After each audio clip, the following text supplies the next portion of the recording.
here from Rain Country. God is good all the time. And yes, I sound a little bit rough, but before you ask, remember, this video was shot 6 weeks prior. It's just a cold. It's a minor cold. Thanks to the grandbabies. It is what it is.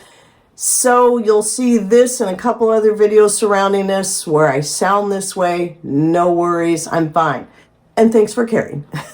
Anyway, I thought it would be fun to do a video about my top 5 favorite pantry staples. I'm not saying this is all of my pantry staples, but my top 5 favorites. I do need to clarify that this is referring to the dry goods. So this wouldn't be canned things like canned green beans and carrots and things like that.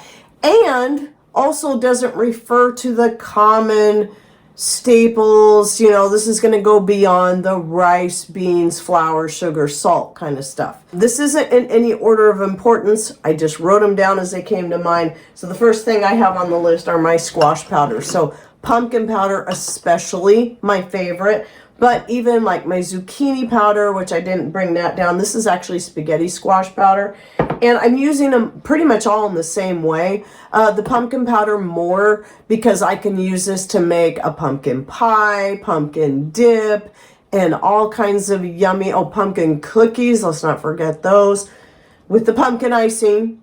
Oh, and the pumpkin spice cinnamon rolls. Well, I mean, they have cinnamon in them, but they also have other spices in them too. So, because it's got the nutmeg and the cloves, etc. Because I've been using the squash powders more and more, they're just going to be my staple. In fact, I'm thinking from here on out, I'm going to grow a lot more zucchini. Like, you know, where we live, zucchini grows pretty abundantly, and I like having it diced up and dried for adding to the soups. I'll still keep some like that, but I'm going to start powdering more and more of it for using in breads. Even though I did this years ago, I was calling it Z powder, and I was trying it in pancakes and hamburger buns and just my regular loaf bread. And I really liked it. Again, like a lot of things, I tend to forget about stuff and it gets pushed to the back of the pantry and I forget to keep using it. But because I've got back into using those in my breads, including my tortillas and my bread on a regular basis, that's just what I want to do from now on. Right now, I'm only using about a 1/4 cup for each recipe when I'm making the bread, just a standard bread size recipe. But I love what it does to it. It makes it soft and like for the tortillas, it helps provide more flexibility to the tortillas and adds more nutrition. You've got that too. And the flavors like the spaghetti squash and the zucchini are so mild you don't taste them in the breads, but they just add that extra benefit. So you're actually cutting back a little bit of the flour. One thing I'd like to do is try making bread with, I don't think it's going to work out, but one of these days I'm going to try it. Like just kind of keep increasing the squash powder into the bread and cutting back even more of the flour just to see how far I can go before it gets to a point where it's like, that's not going to rise very well. But anyway, so pumpkin powder and any kind of squash powder, because also you can use it as a side vegetable by simply adding water, just like you would eat squash typically. With the spaghetti squash, because it's been powdered, it's not going to have the spaghetti texture, but it's going to be more like any other type of squash, butternut or whatever that you're going to have, acorn squash, as a side with, you know, a little butter and salt, or maybe a little butter and brown sugar. Now, another one is my tomato flakes. This is my top priority pretty much of one of the things that come out of my garden that I got to put up a lot of are my tomato flakes. Now you might be asking why I do flakes and not powder. Well, that's because when it comes to tomato, if you powder it, you can't leave your jar like this and work through it like this without vacuum sealing it after every use, because it will very quickly turn to a brick in your jar and become almost impossible to get out. But if you do flake form like this, sometimes you'll get them kind of want to clump together, but it doesn't become a brick. But it's still, because it's pureed before I dehydrate it, it would still have the same effect as a powder when I go to make sauces. And this is why I like having my tomatoes like this, because the number one reason I grow tomatoes is for all the many sauces and soups that I make and chilies using the tomatoes. So I never have to buy canned tomato paste or tomato sauce or anything like that. I always have my tomato flakes. Love this so much. So this goes for all the Italian sauces I make, for spaghetti, pizza, ravioli, lasagna, even barbecue sauce, and like I said, chili for making enchilada sauce when I'm doing enchiladas. Any of that stuff. I go through a lot of tomato sauce during the year, and this is the base for all of it. So the reason it's this empty is most of these things, in fact, all these things you see right here, I pulled out of this pantry, this cupboard. The ones that are vacuum sealed for long-term storage are in my back pantry, but this is the stuff I'm working for. Well, not this one. I'll get to this in a minute. The next thing, another thing on my list, I'm not even looking at my list, I just remember, according to what I laid out here, are my dairy powders. These are the probably 3 I use the most. Well, I didn't get out the milk, the whole milk powder. I use that as much too. So what I have here is butter powder. I just recently did a video on that I'm going to link to down below, so you can learn more about why I stock up on the butter powder and how I use it. That doesn't mean I don't use fresh butter, but this is real butter. It's just in a dried form. And then I have the cheddar powder. Now, I buy the butter powder and the heavy cream powder because trying to dehydrate these things, and I don't have freeze dryer and don't want one. To me, it's not worth the investment to do that. And a freeze dryer doesn't always, even in some of these things, work as well as what's used to make these really fatty dairy powders. So, though cream cheese works, I've dehydrated cream cheese and yogurt without a problem, but the heavy cream and the butter don't work. So there's a method called spray drying that, so it's an industrial method that is used for these. And I don't think that's a common household item yet, spray dryer. But the cheddar cheese powder now, I did make myself. I have a video on this. I suggest you get sharp cheddar and use that, because you're going to want, even if you don't like sharp, once you dehydrate it, it mellows out the flavor quite a bit. So going with the sharp cheddar is best. Or even aging it, like waxing it and aging it for a time, as long as you don't let it go for too long and then the flavor just is too strong. But anyway, I love having this on hand. I've been adding it to eggs. Sometimes the dried eggs that I have, the powdered ones, but mostly to our fresh eggs. We're getting plenty of fresh eggs now. So if I want to scramble some eggs or make an omelet of some kind or a scrambler, the cheese powder like this makes it so much easier. I don't have to grate any cheese. It's just ready to go. You just throw it in there, and it's so small that it just mixes in really well with the egg. And anyway, the dairy powders, I also have a video on just general dairy powders that I'll link to down below as well. And why I like having these on hand. They have so many uses. Even if you like fresh milk for a lot of things, having the dairy powders can be good for other things where it doesn't matter so much, such as making a white sauce and more. Now, another thing on my list is the general dried vegetables and meats. I just put this in one category. So even though I have a lot of, certain vegetables I really like to have canned, like my green beans, and I do like having some canned carrots, there are also a lot of vegetables I find I really like having in dried form. I do like having some dehydrated green beans and carrots on hand, and many other vegetables like the zucchini, dried bell peppers, cabbage, onions, garlic, the list goes on. And then the meats, such as dried chicken, beef roast, ground beef, and turkey. Before I continue, there's a special trick if you don't have a freeze dryer, because you either don't want one or can't afford the investment. There's a way you can dehydrate meats to have it turn out light and crispy the way it would if it was freeze dried.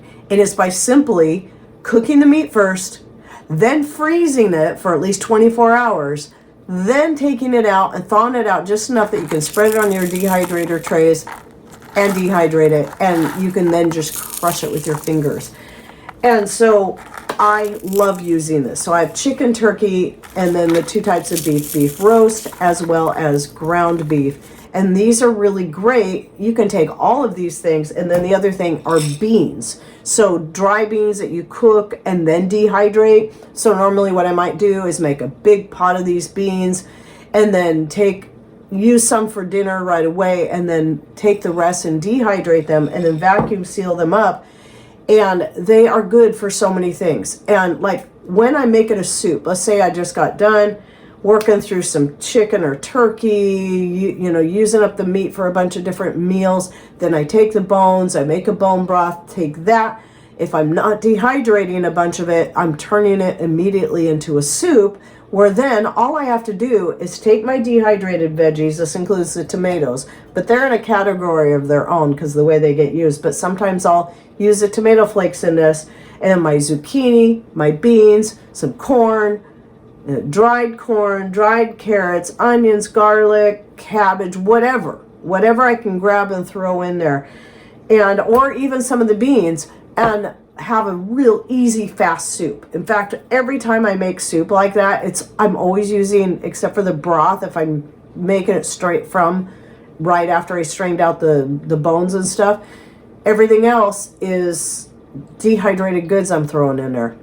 A quick, easy, nutritious soup. And you can throw in either, potatoes. I forgot about those. A little small diced potatoes, really great in the soups. Or you can throw in some rice or some pasta to make a really tasty soup. But one of the things I really wanted to share this, because I'm so excited about this, is that I've been meaning to do this for a while, and I finally remembered, oh man, burritos sound good. I haven't made burritos in a while. So I took some dehydrated beef roast and some dehydrated pinto beans that I had put up in, well, these say 2023. I think the beef roast was the same. Put it in a pot with a bunch of water, added my seasonings, and cooked it, adding water as I needed until the beans got really soft. Everything was rehydrated. And then made some tortillas and made some beef and bean burritos. That I also had my homemade salsa from my own tomatoes, and also added some cheese, grated cheese in there too. I didn't think to add the cheese powder. I should have, but I just kind of really wanted the fresh grated cheese on those. And they were really good. And it was so easy because everything was basically already cooked. You know, like beans take a long time to cook. Well, it's already cooked. I'm just cooking them again, kind of like refried beans in a way, along with the meat. And the meat was so good. In fact, your dehydrated meats, like the beef roast, oh my goodness, is so good. Straight out of the jar when it's dried, and it's crispy. And I shared some with Jace. He loved it. He just crunching on that beef like that. The chicken, the turkey, the elk, whatever it is you're putting up. We do have some elk and deer meat as well. So having those on hand, I can do so many different things with them. I can use the beef roast like that for making enchiladas. Typically what's happening is I'm using up beef roast that I had already cooked, and then I'm just using it right away. But having it dehydrated like that, because let's say, I didn't cook a beef roast, but I really want those beef and bean burritos. I just made it so much easier. And then the last thing on my list are my herbs and spices. So a lot of the herbs coming from my own garden that I dehydrate. I do vacuum seal a lot of that stuff into jars, even though it's not as necessary with your herbs and spices to do that. That's just going to help them if you're putting them in long-term storage to prolong their quality. It's highly, highly unlikely they're going to spoil ever. But their quality, their flavor, their aroma, it's going to prolong that quality if you vacuum seal it for long term. But if it's stuff you're working through, you don't have to worry about that. But yes, I have lots and lots of herbs and spices, some that I've had to buy because a lot of spices I don't grow or can't grow, such as cinnamon, cloves, etc. But yeah, I have a lot of these that when I purchase them anymore, I try to go to Azure Standard first to see if they have them. And if they don't have what I'm looking for, then I'll go to either Anthony's Goods or Frontier Co-op on Amazon. And those are a couple of my favorite places to buy herbs and spices if Azure doesn't have what I need and it's not something I'm already growing. But your herbs and your spices, Herbs obviously are going to have their place in multiple ways because you've got your culinary herbs for adding to your dishes and adding flavor. Like, I don't know what I'd do without my rosemary, oregano, basil, and even fennel for my Italian dishes. But then I also have those same herbs and other herbs that are more specific to medicinal use that I've got put up for making my homemade medicines. And yeah, those are really important to me. So these are some major staples. And the spices, same thing. The spices get used for flavoring, but also for medicinal uses. So anyway, that is my current top 5 as far as my pantry staples go. I do plan on doing a couple more videos like this. But anyway, again, this is all outside of, you know, the obvious staples such as rice, beans, sugar, salt, flour. You know the drill. So anyway, please share some of your favorite pantry staples in the comments down below, and any other thoughts, ideas you'd like to share. Please put those down there, and don't forget to check out the links I'll be putting in the description box by clicking on more or show more right somewhere down here below the video screen. And thanks for watching. Take care and God bless.